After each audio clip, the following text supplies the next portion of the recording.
Ini adalah cerita horor di mana aku bersama sahabatku menginap di salah satu kos teman kita yang baru jadi. Kejadian ini terjadi tahun 2022 yang lalu. Bermula dari teman kita yang baru saja membangun kos, dan kita disuruh untuk main ke sana dan menginap di sana untuk sekalian memberitahu gimana kondisi kos tersebut. Singkat cerita, kita berencana menginap di sana pada hari Sabtu malam minggu. Jadi pada Jumat harinya aku dan sahabatku ini yang kita sebut saja dia Roksas berniat video call teman kita yang punya kos tersebut untuk memberitahukan bahwa Sabtu malam minggu ini kita akan ke sana. Akhirnya kita video call lah teman kita ini yang kita sebut saja Prince. Ternyata saat kita video call, Prince memang berada di kos tersebut dan sudah menginap di sana dari hari Senin. Saat video call itu, Prince mengajak kita home tour kosnya. Ternyata sangat luas bagian dalamnya, memiliki 6 kamar tidur dan 3 kamar mandi yang terbagi 2 lantai. Bukan hanya itu tapi memiliki dapur bersama yang berada di bawah tangga besinya. Layout dalam itu adalah ada ruang tamu dipisah dinding partisi untuk ruang TV yang membelakangi tangga besi tersebut. 3 kamar berada di sisi kiri dan 1 kamar mandinya, serta 3 lagi di lantai atasnya. Pada saat kita video call tersebut, belum ada hal yang bikin kita merinding ataupun berpikir aneh saat itu. Hanya saja kondisinya saat itu kita melihat, kok agak gelap ya? Mungkin karena saat itu mau menjelang maghrib jadi belum dinyalakan lampunya. Ya oke lah, walaupun sudah ada sedikit rasa yang kalau kesana kita gak usah nginep deh ya.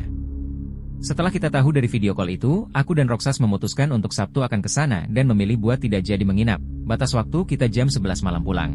Singkatnya, datanglah hari H, aku dan Roksas berangkat ke kos tersebut pukul 4 sore. Perjalanan mungkin menempuh waktu 30-35 menit dari rumahku. Lokasi kos sebenarnya tidak begitu terpencil atau di lokasi yang horor. Jalannya enak dan berada pada jalan utama pula, serta kosnya berada di dalam klaster pula. Akhirnya kita sampai di kosnya. Dari luar kita bisa lihat ini kos tiga dirawat dan bagus banget untuk sebuah kos. Ada taman kecilnya dan garasi yang lumayan besar bisa menampung 1 mobil dan mungkin 2 atau 3 motor ya. Masuklah kita ke ruang tamunya dengan sofa besar nyaman dan dinding partisi memisah dengan ruang lainnya. Kita lihat-lihat kamar di bawah dan kamar mandinya pula. 3 kamar di bawah pun itu besar-besar kondisinya. Singkat cerita, waktu berlalu dan waktu maghrib pun masuk. Nah saat inilah momen suasana mulai berubah jadi lebih sunyi, dingin dan berasa tidak begitu nyaman buatku dan Roksas, yang dimana lampu hanya menyala di lantai bawah, sedangkan atas tidak menyala. Ku pun bertanyalah ya kenapa lantai 2 tidak menyala lampunya. Prince bilang memang gak dinyalakan. Ya karena dia punya juga ya sudahlah ya, kita sholat maghrib dulu dan sampai Isya pun memang tidak ada hal aneh, namun karena lantai 2 tidak menyala, jadi fokus kita selalu ke tangga besi dan gelap tersebut. Apalagi kan kita hanya bertiga di sana. Seperti dihipnotis untuk selalu melihat ke sana. Pukul 10 pun datang dan kita lapar, memutuskan untuk ke warung untuk beli mie rebus. Tapi kita lakukan home pimpa untuk siapa yang dapat tugas belanja dan masak minyak. Ternyata yang kalah adalah aku.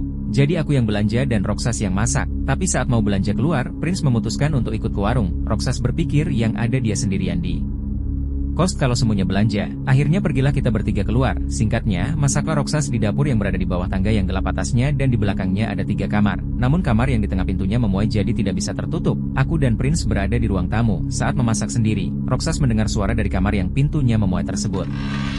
Seperti dibuka tutup dan berbunyi, layaknya dimainkan buka tutup, karena di dalam tidak ada angin yang bisa dorong pintu. Akhirnya dengan cepat dia selesaikanlah masaknya. Mungkin yang bikin dia takut bisa jadi karena kondisi tangga besi lantai atas gelap dan dapur pun berada di ujung lorong. Makanlah kita saat itu, aku dan Roksas sudah lihat-lihatan untuk bilang jam 11 nanti kita pulang, karena suasananya sudah tidak bagus. Namun Prince bilang nginep saja dan pulang pagi bersama.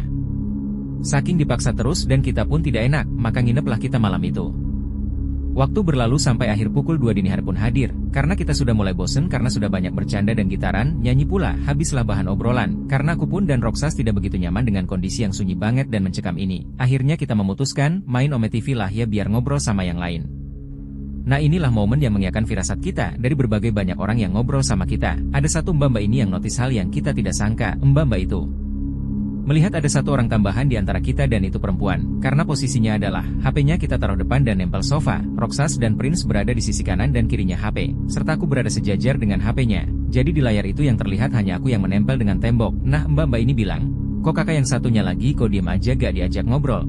Roksas bilang, dia laki-laki kok mbak, bukan perempuan? Dan Prince pun berkata begitu, namun mbaknya makin memastikan dan bilang, bukan, itu mbak-mbak yang di samping masnya baju hitam itu, kok diam aja gak diajak ngobrol? Yang mendengar itu aku dan Roksas, notice bahwa ada yang lain ikut gabung kita di kos ini. Roksas mencoba mengalihkan dan bilang, jika kok mbak itu cowok, emang rambutnya panjang juga? Tapi orang ini masih meyakinkan, bukan mas, itu mbaknya samping masnya loh, di samping diam aja dari tadi. Tandanya di layar itu ada aku dan makhluk satu ini yang kita gak tahu siapakah ini, serta bisa dilihat oleh orang. lain yang di layarku, Roxas, Prince. Hanya lihat aku di layar itu, namun orang lain lihat ada 2 orang, dan satu itu adalah perempuan rambut panjang. Setelah dengar itu kita semua keep silent, dan membuat kita tidak bisa tidur sampai adzan subuh terdengar. Karena nuansanya tidak mendukung, makin mencekam, makin berasa sunyi dan deep banget. Dan paling serem seperti ada yang melihat kita dari tangga besinan gelap di sana, layaknya diperhatikan beda dunia.